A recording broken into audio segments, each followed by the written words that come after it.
তোরে তোরে আমি আজকে শেষ করে ফেলবো। তোর জন্য আমি কোনো কিছু সুন্দরভাবে করতে পারি না। কি তুই আমার জামাইয়ের সম্পত্তির মালিক হবি না? তোকে সম্পত্তির মালিক আমি বানাবো, তোকে আমি একবারে শেষ করে দেবো। ব্যথা লাগতেছে মা। ব্যথা লাগতেছে না? তোকে কি ব্যথা না দেওয়ার জন্য ধরছি? ব্যথা দেওয়ার জন্যই তো ধরছি। তোকে আমি শেষ করে দেবো। সম্পত্তির মালিক হবি না? দাঁড়া হওয়াচ্ছি ভালো করে, আজকে তোকে আমি শেষ করে দিব।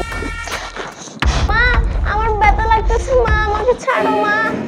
এই তোকে কি ব্যথা না দেওয়ার জন্য মারছি? হ্যাঁ, তোকে আজকে আমি শেষ করে দেব।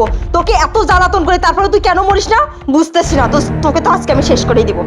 মা প্লিজ আমাকে ছেড়ে দাও মা, আমি ব্যথা পাচ্ছি মা, প্লিজ ছেড়ে দাও। ব্যথা লাগতেছে না? দাঁড়া, এই ওঠ ওঠ ওঠ, এখানে দাঁড়া দাঁড়া দাঁড়া এখানে। এই আমি তোর সাথে যেগুলা করছি এইগুলা যদি তোর বাবা জানতে পারে তাহলে কিন্তু তোকে একবারে শেষ করে দিব। এই বলবি তোর বাবাকে? না মা, আমি বাবাকে কিছু বলবো না। বললে তো বুঝতে এসিস তোকে আমি কি করব। এই যা আমার জন্য এক গ্লাস পানি নেয়, যা।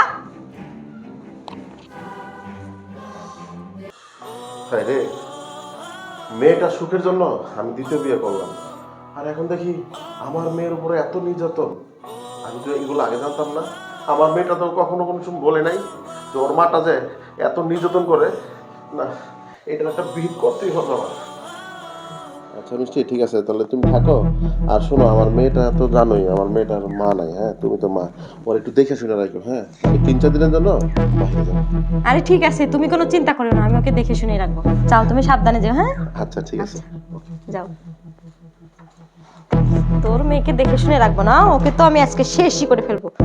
সারাদিন শুধু আমাকে জ্বালায়, এত জ্বালানো আমি কি করব? এই মেয়েটা কোথায় গেল? হ্যাঁ, এই মনি, মনি, এই এদিকে আয় তো। এই মনি, কই আসিস না কেন? হ্যাঁ মা, আমাকে ডাকছেন? এই তুই সারাদিন কোথায় থাকিস? হ্যাঁ মা, রান্নাঘরে কতগুলো থালা বাসন জমে আছে তো এগুলো পরিষ্কার করতেছিলাম। ও আচ্ছা, সারাদিন শুধুই থালা বাটি ধুলে চলবে নাকি? আর কোনো কাজ করতে হবে না? ওইখানে কাপড় চোপড় রাখা ছিল, ওইগুলা কি ধুইছস? মা এখন আমার গায়ে অনেক জ্বর, এই কাপড় চোপড়গুলো আমি বিকালে ধুয়ে দিব। কি বললি? জ্বর আসছে না? হারামজাদি, সারাদিন শুধু কাজের বাহানা খুঁজিস। এই এই সারাদিন তো শুধু খাস আর ঘুরে বেড়াস, কোনো কাজ করিস না, আবার এখন জ্বরের বাহানা দিচ্ছিস না? কোনো কাজ না। মা ব্যথা লাগতেছে না? আরো বেশি ব্যথা দেবো তোকে, আমি শেষ করে ফেলবো, তোকে বাসা থেকে বের করে দেবো আমি।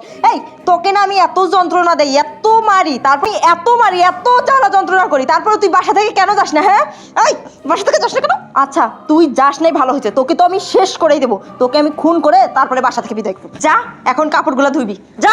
ও মা গো, মা আমি বলছি আমি বিকেলে কাপড়গুলো ধুয়ে দিব, আমার এখন শরীর খারাপ লাগতেছে মা।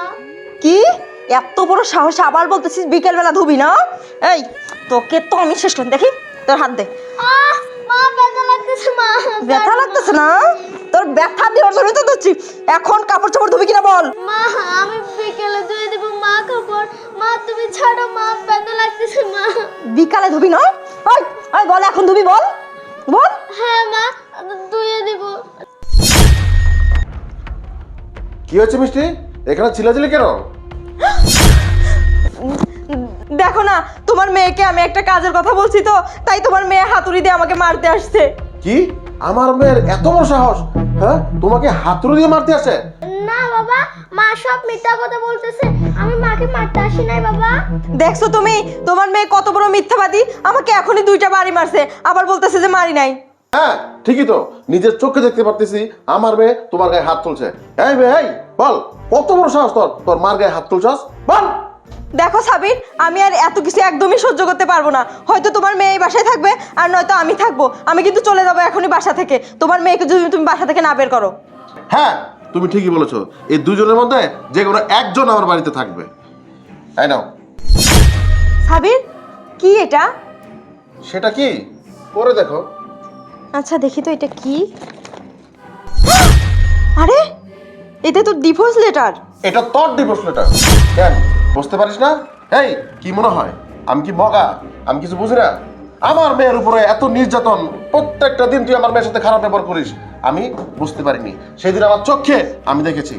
কি মনে করিস? হ্যাঁ সাবির, সাবির প্লিজ তুমি আমার কথা শোনো, আমি কখনো তোমার মেয়েকে নির্যাতন করিনি। তুই শুধু আমার মেয়েকে নির্যাতন করিসনি। এই আমার মেয়ের কি অপরাধ ছিল? হ্যাঁ, এই মাসুম বাচ্চাটা এর সুখের জন্য আমি তোকে নিয়ে আসছি বিয়ে করে, তুই তার সাথে শুধু নির্যাতন করিসনি, তার গলায় পাড়া দিছিস। হ্যাঁ, সেদিন আমি দেখছি, আমিই দেখছি সেদিন। তুই যতই অস্বীকার করস, আমি কি কিছু বুঝতে পারি না? হ্যাঁ, দিনের পর দিন তুই আমার মেয়েটার উপরে এত নির্যাতন চালাচ্ছিস। হ্যাঁ, সারা বাড়ির কাজ তুই আমার মেয়েকে দিয়ে করাইছিস, আমি কি কিছু বুঝি না? আমি সব বুঝি। সাবির, সাবির প্লিজ, আমি ভুল করে ফেলেছি। চাপ, কোনো ভুল নাই। কিসের ভুল? তোর কোনো ক্ষমা নাই। তুই এখন আমার বাড়ি থেকে গেলে আমি খুশি হব। যা, বের হয়ে যা, বের হয়ে যা।